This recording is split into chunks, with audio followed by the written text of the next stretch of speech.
Hey everybody, welcome back to another video. In a previous video, I had spoken about the basics of bodyboarding when it comes to riding and starting out. Now I want to talk about everything you need to know about the gear that you use. Today I will break down bodyboards, fins, wetsuits, leashes, and some essential accessories you may need to know more about before buying new gear. So let's jump straight into it. Choosing the right bodyboard can make a major difference in your performance, progression, and stoke levels in the water. With so many options out there, it's worth understanding the key factors before making a purchase, especially since the bodyboard you ride is the most important piece of equipment. From size and material to shape and design, we are going to be breaking down everything you need to know about the bodyboard. The most important starting point is size. A general rule is that the board should come up to around your belly button when it is placed on the ground. But I prefer to use a recent method I heard of measuring from under the chin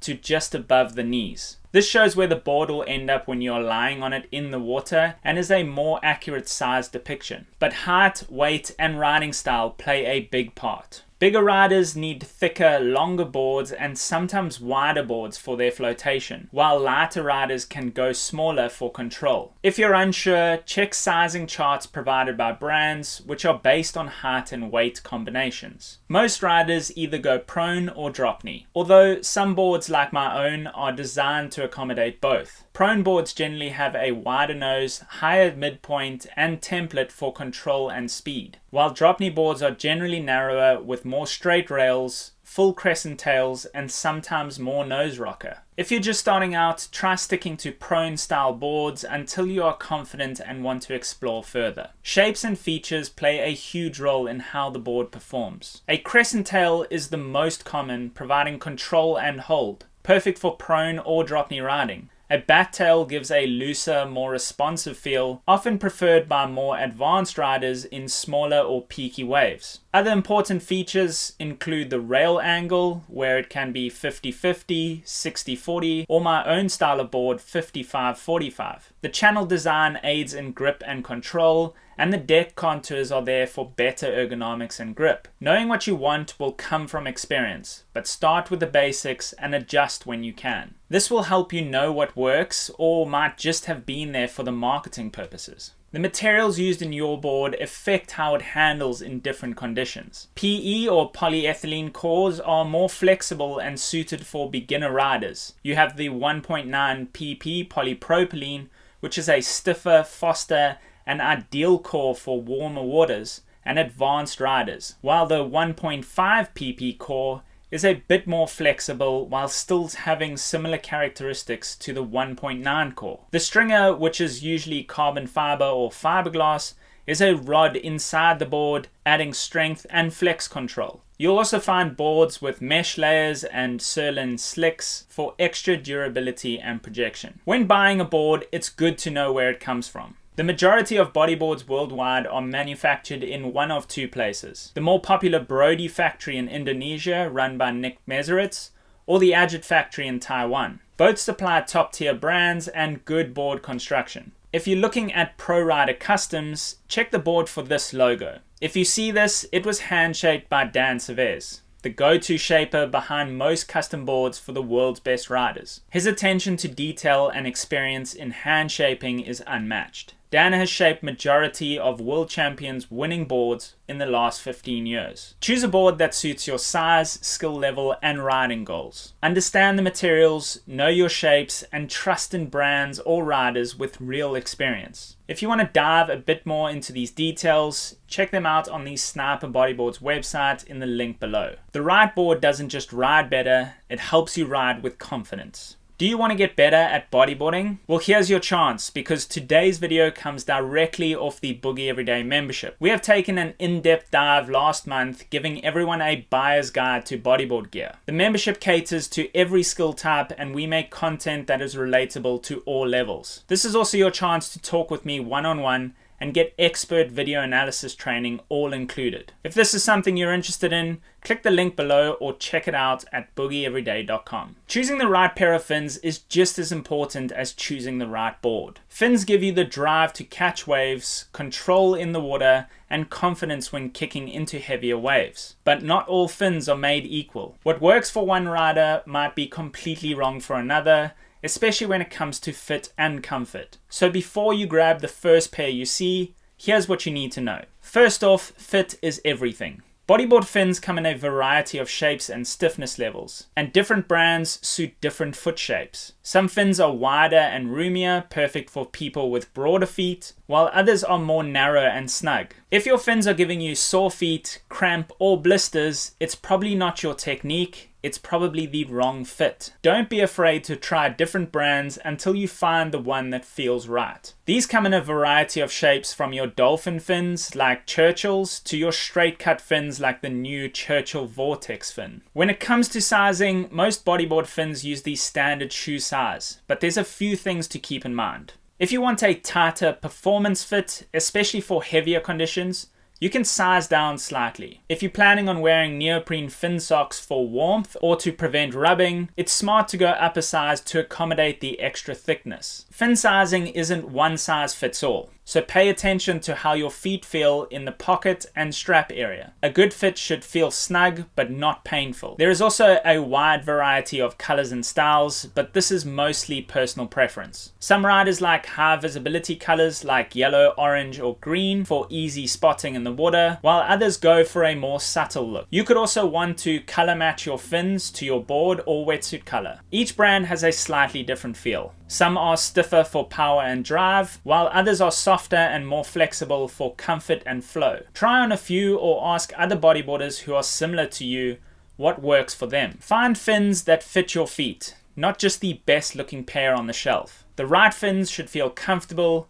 give you good propulsion and control, perform well, and make your sessions longer and stronger. When it comes to bodyboarding in colder water, the right wetsuit can be the difference between a short miserable session and hours of high performance fun. But before buying a wetsuit, ask yourself, do you actually need one? If you're riding in warm tropical conditions, you might get away with board shorts and a rash guard. But in cooler climates, windier beaches, or anywhere with a strong wind chill factor, a wetsuit becomes essential. Not just for warmth, but for protection, comfort, and endurance. Wetsuits are generally made from neoprene, a stretchy rubber material that insulates your body by trapping a thin layer of water between your skin and the wetsuit. That water warms up from your body heat and helps maintain core temperature. You'll often see wetsuits labeled with the numbers 3.2 or 4.3. These refer to the thickness of neoprene in millimeters. The first number, 3 or 4, is the thickness in the torso and legs for keeping you warm. The second number, 2 or 3,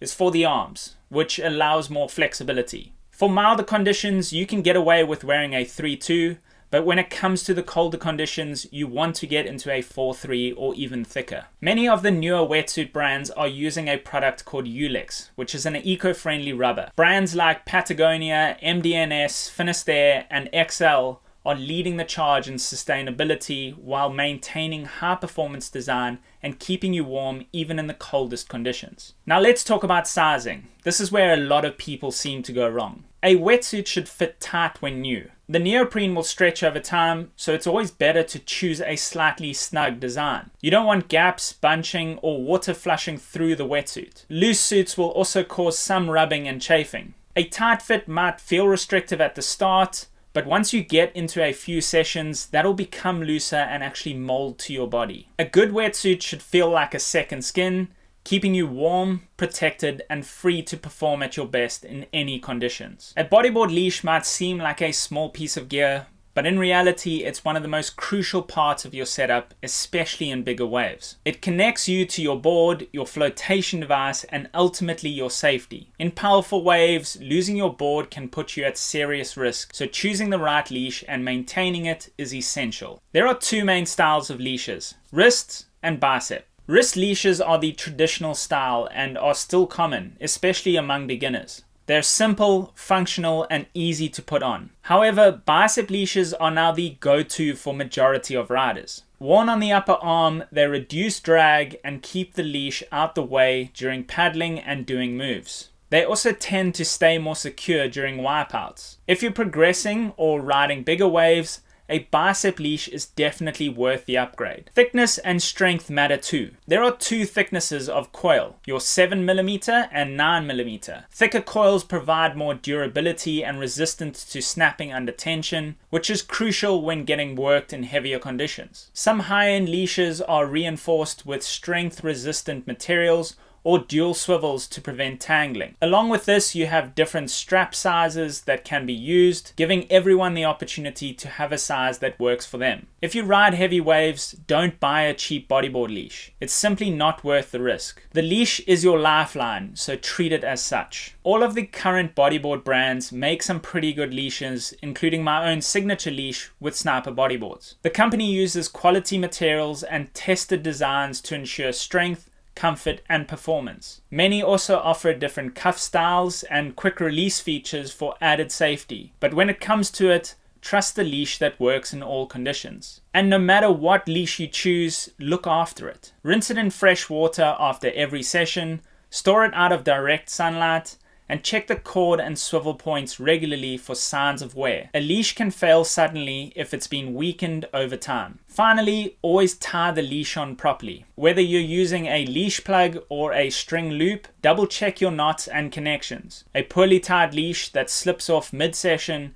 is a headache at best and dangerous at worst. A leash is more than just a strap. It's a connection to safety, performance, and peace of mind. Invest in a good one, take care of it, and you'll never have to second guess it when the waves are pumping. And lastly, when it comes to bodyboarding, the right accessory can elevate your sessions from average to epic. While your board, fins, leash, and wetsuit are the core of your setup, it's the smaller items like wax, wetsuit hoods, gloves, socks, board bags, as well as sun and ear protection that keep you dialed in, comfortable, and protected in all conditions. So let's start with the wax. It might seem simple, but the right wax and how you apply it can affect how well you grip the board. Always wax the deck where your hands and arms make contact with the board. Be sure to avoid the belly area, where wax can actually stop you from sliding up and down the board. Use warm or cold water wax depending on your local water temperatures. A wetsuit hood is an underrated accessory. Yes, it can feel a bit disorientating at first,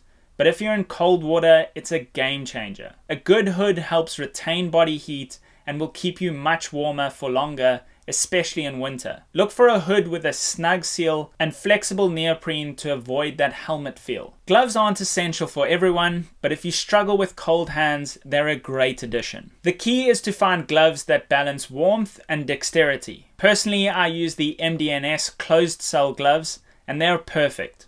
Warm, flexible, long-lasting, and even give me some added grip when used with the right wax. Fin socks are all about fit and warmth. They protect your feet from blisters and cold, but they do affect how your fins fit. Find a pair that fit your feet snug and don't have any looseness to them. Make sure you go for a thicker sock if you're in colder water, and size your fins up accordingly so you don't lose circulation and end up in pain mid-session. A bodyboard bag is an essential accessory for protecting your board from dings, scratches, and sun damage, especially when traveling. Many bags also have compartments for storing fins, wetsuits, and other gear, keeping everything organized and easy to carry. Investing in a good quality bag will extend the life of your board and make trips to and from the beach much more convenient. Lastly, let's talk about sunscreen and ear protection. Use a high zinc, surf-specific sunscreen like Sun Zapper. I've used it for the past 16 years and it's never let me down. For your ears, especially in cold water or windy spots,